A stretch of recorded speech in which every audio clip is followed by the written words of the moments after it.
is li'an. Li'an is causing for adultery. They call it causing for adultery, to cause your husband or to cause your wife for adultery.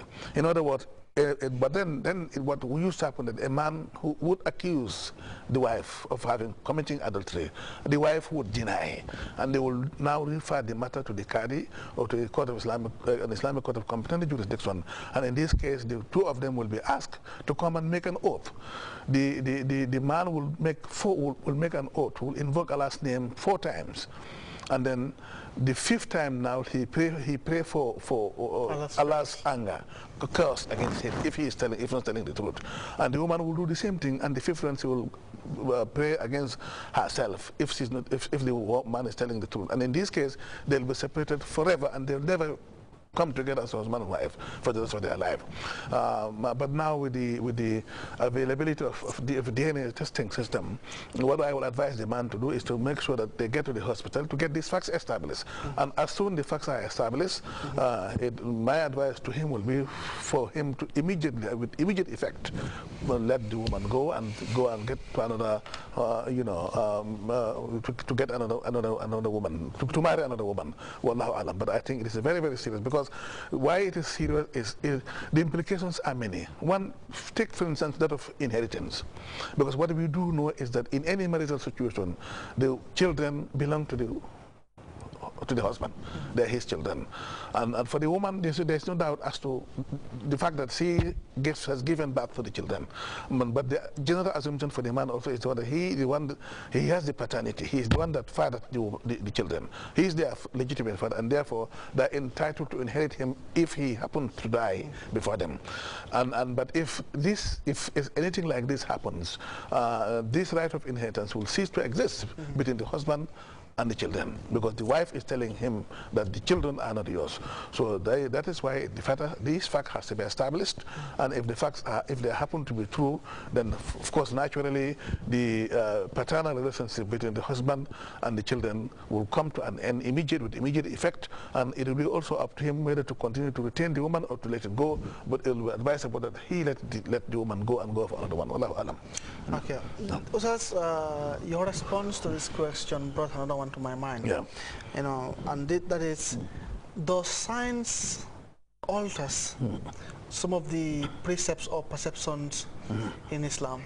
Not necessarily. Like what the ulama of Islam would tell you, true science cannot contradict the Holy Quran.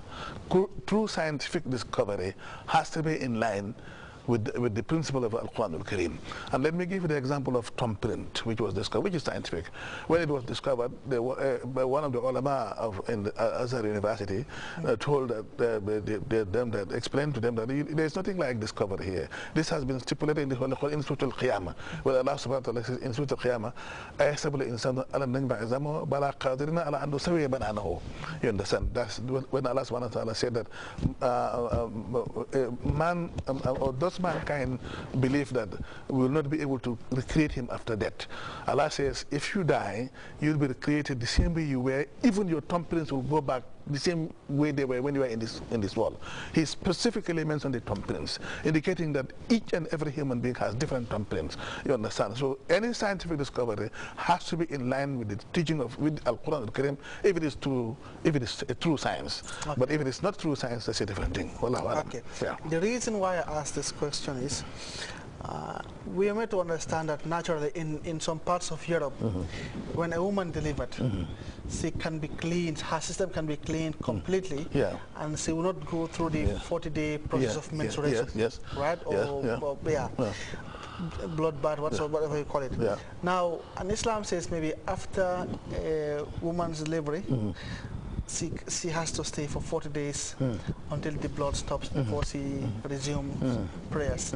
Now, I want to ask rather, do these 2 points more or less complement each other, or no? In fact, or how will you distinguish? No, in fact, Abu Bakr, for your information, it is well written in all the sources of Islam that menstruation or the blood that comes after delivery can last for as short as 1 moment. It can comes in the form of one drop and it finishes. It can end the same day. It is written in all the sources of Malik school, the Hanafi schools of jurisprudence. The maximum period is 60 days. They give you the maximum period. No matter what happened, under any circumstance, it shouldn't go beyond 60 days. If blood continues to drop, coming 1 day, 2, 3, 10 days, 40, up to 60 days, it shouldn't go beyond 60 days. The woman should end everything there, take the ritual bath and start praying. But when it comes to the shortest period, there is no limit. It can be as short as one drop. For some women, it's 1 day. It ends in 1 day. For some women, 3 days. For some women, 1 week, 2 weeks, 3 weeks. This has been recognized in the Islamic source. In other words, what you are just telling me now that is the case in some other part of Europe. This has been recognized in the Islamic sources, and the books of Islamic jurisprudence have accepted this. And that is why I'm saying that scientific discovery cannot contradict Islam if it is true science. Wallahu alam. Yeah. Okay.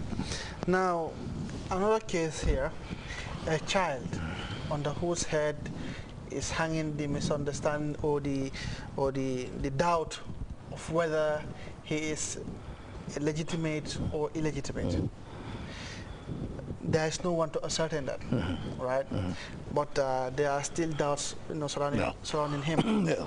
Now, will he form part of the inheritance? Will he inherit, or will he be suspended? Well, if the doubts, I think the problem is if they are unable to ascertain it. But and that is what I explained before. Before the advent of the DNA system, they used to resort to breaking oath and causing each other. No, that's between the two partners.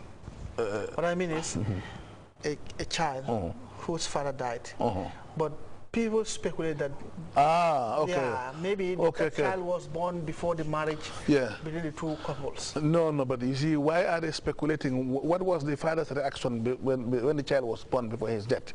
Did he make any signal as to whether he is the actual father? Sometimes it can happen in the presence of some people. Yeah. Now, they wouldn't go direct to the car, but they will rumor it. Yeah, but you see, no one will stand to establish it. That's what I'm trying to explain. If the father did not make any objection, if the father accepted it in good faith, the general assumption in Islamic law will be that the child is his child.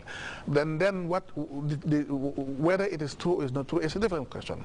And if it is not true that it is his child, then the woman will definitely entirely bear the consequences in the hereafter. And that is where you have the difference between the Sharia or the law and the moral principles and the legal principles. As far as the law is concerned, as far as the legal principles are concerned, if the father did not make did not dispute the fact that the child is his child, he accepted it in good faith, adopted the child, and whatever happened as his own child, and he died, the child will be considered as a legitimate child of the deceased person. And whether this is true or is not true is a different thing. It's purely a moral aspect, and therefore that is why if it is not true, the woman will be held personally responsible in the hereafter. Wallahu alam. Okay. Yeah. Someone with 5 wives. 5 wives or 5 women? Five. You call them wives. Okay. Right, Yes. He believes he married them. Yeah. Now, if he is informed or enlightened about the fact that that is un-Islamic, which is true, how should he ensure that he reduces them to an Islamic limit? You know why I'm asking 5 wives or 5 women. The terminology wife is a technical term. What do we call wife? A zawja is a technical term. Not every partnership or companionship could be interpreted as that of a wife and a husband. You understand? So a woman cannot be called wife if the marriage is not contracted in accordance with the teaching of Islam. A person who marries first and the marriage was contracted in accordance with Islam, there is no doubt that the first one is a wife. If the second one is married the same way, is a wife. If the third one is a wife. If the fourth one also is married the same way, is the fourth wife. So in other words, when he has got fourth, he has exhausted his quota. And any other woman who comes after, no matter how he comes, is not a wife, it's a companion. You understand? It's we call it a mistress, concubine, or concubine, whatever. So, and in this case now, there is nothing like how she should do. The one that came last is not a wife; it's a concubine, or it's a mistress. Let her go. It's as simple as that. Okay. You understand? Or the worst situation, the worst scenario will be for him to divorce one of the fourth and then therefore create a space for the last one. And in this case, a marriage has to be contracted again. The one that was done before, when he had only got 4, will not be recognized by law. It's not a